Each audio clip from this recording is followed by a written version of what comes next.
This is how much you need to make to buy this $365,000 house. I own 10 investment properties in 5 different states, and I've been investing for 5 years. When I started, I literally had no idea how much money you needed to buy your first rental property. And so this series is gonna show you all the different loan options you can get to buy an investment property and how much money you need to save and make to get there. First up, we have 25% down conventional investment property loan. If you have 25% down, that's $91,250 for your down payment. Then you also have to pay closing costs, and closing costs are about 2 to 5% of the purchase price of a house. They're all of the costs from the day you get the offer accepted to the day you close. Let's assume 3% for this property on $365,000. That's $10,950. That means the total amount you'll need to save to buy this property using 25% down is $102,200. If this is too much for you, don't worry. Later in the video, I'll show you some cheaper loan options. Today's interest rate's around 6.87%, but because you're putting more money down, you'll actually have a lower interest rate. So you might be able to get a 5.87%.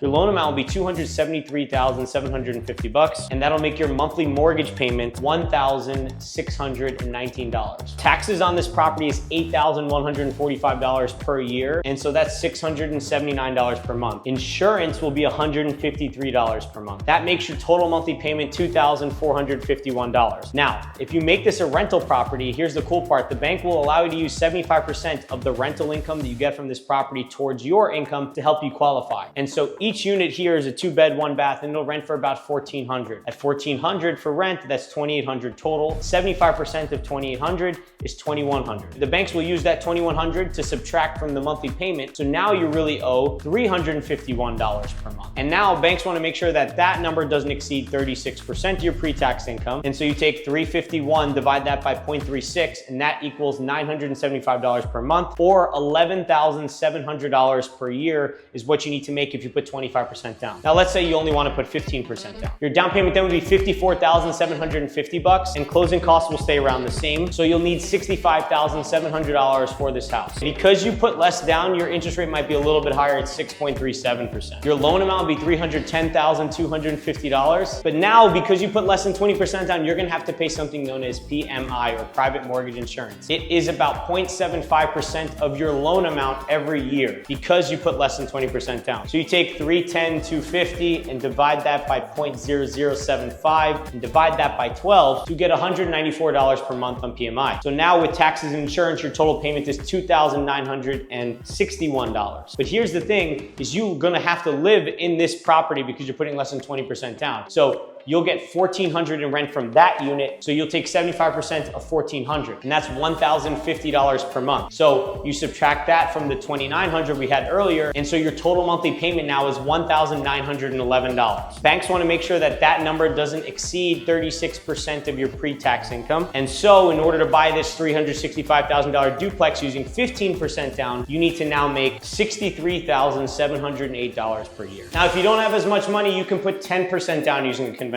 loan. That changes your down payment to $36,500. With closing costs, you'll all in be at $47,450. Your rate will probably increase another 0.25% to 6.62%. So your loan amount will now be $328,500, and your monthly mortgage payment $2,103. When you add taxes, insurance, and PMI, the total payment now comes to $3,141. If you rent that other unit for $1,400 again, you get 75% of that. And so now our effective rental income will be $2,091. You divide that by 0.36. That shows you need to make $5,809 per month, or $69,708 per year. All right, let's say you want to put 5% down. Your down payment becomes $18,250. With closing costs, you'll need $29,200 at a 6.87% rate. Your loan amount is then $346,750, and your monthly payment is $2,277. PMI will be $217, and when you add taxes, insurance together, that's $3,326. When you subtract the rental income, your effective payment is $2,276. So that means you need to make $6,323 per month, or $75,876 per year. Those were all conventional loans. Now let's talk about 2 lower down payment loans. The first one is an FHA loan. You can put 3.5% down with 580 credit score. It's important to note though that some banks won't allow you to do it with 580. You need a higher credit score on top of that because they have their own requirements. 3.5% down is only $12,775. With closing costs, you'll be at $23,700. $725 at a 6.62% interest rate. So your loan amount will be $352,225, and your monthly payment, $2,255. Instead of PMI, you'll pay something known as mortgage insurance premium. It's basically the same thing with a different name. That means your total monthly payment is $3,308. When you add the rent, the effective monthly payment will be $2,258. Divide that by 0.4 now, because FHA loans allow you to have a little bit more debt to income ratio. That means you only need to make $5,645 per month, or $67,740 per year. Now, if you are a veteran or your spouse is a veteran, this last loan will be for you. You could put 0% down on this loan and you don't have MIP or PMI. At 6.62%, your loan amount will be $365. So your monthly payment will be $2,336. When you add taxes and insurance, total monthly payment is $3,168. When you add in the rental income, your total monthly payment will be $2,118. And then you divide that by 0.4 to get that you only need to make $5,295 per month, or $63,540 per year. If you want help to buy your first investment property, I have a free course in my description. Or if you want to invest with my team, I have a link to apply there.